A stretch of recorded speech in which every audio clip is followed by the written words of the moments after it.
হানাদার ইসরায়েলি বাহিনীর নির্বিচার হামলায় বিধ্বস্ত গাজার বেশিরভাগ জায়গায় হয়ে পড়ছে বসবাস অনুপযোগী। এভাবে প্রথমে দেশ, এরপর বাড়িঘর ছাড়া করে ফিলিস্তিনিদের তাড়াতে চাইছে দখলদার ইসরায়েল।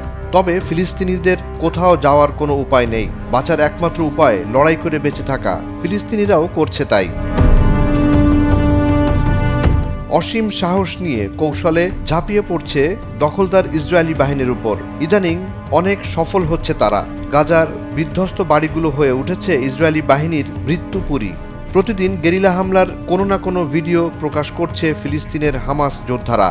10 জুলাই বৃহস্পতিবার এমন কিছু ভিডিও প্রকাশ করে হামাসের সামরিক শাখা আল কাসাম ব্রিগেড। ভিডিওতে দেখা যায় এক হামলায় খান ইউনিসের পূর্বাঞ্চল আবাসন আল কাবিরা এলাকায় ইসরায়েলি সেনা ও সামরিক যানের উপর আঘাত হানে আল কাসাম ব্রিগেড।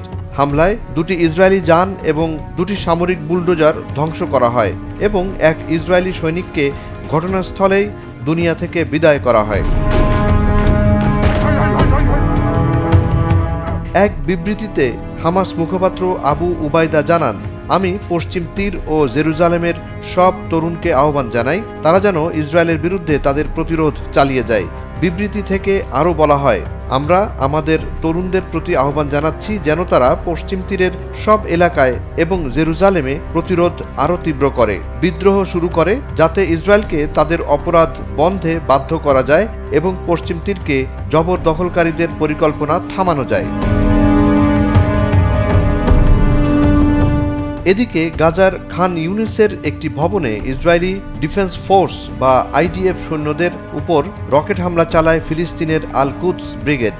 হামলায় ব্যবহৃত হয় 107 মিলিমিটার GIO ফাজর 1।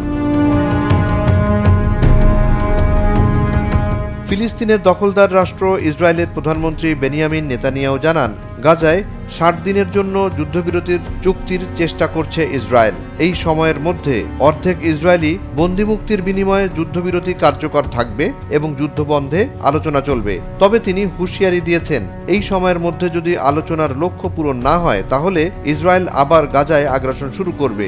নেতানিয়াহুর কথিত লক্ষ্য হল হামাসকে আত্মসমর্পণ করা, গাজাকে সামরিকভাবে নিঃস্ব করা এবং হামাসের আর কোনো প্রশাসনিক বা সামরিক ক্ষমতা না থাকা। জুনায়েদ আলী সাকি, বৈশাখী সংবাদ।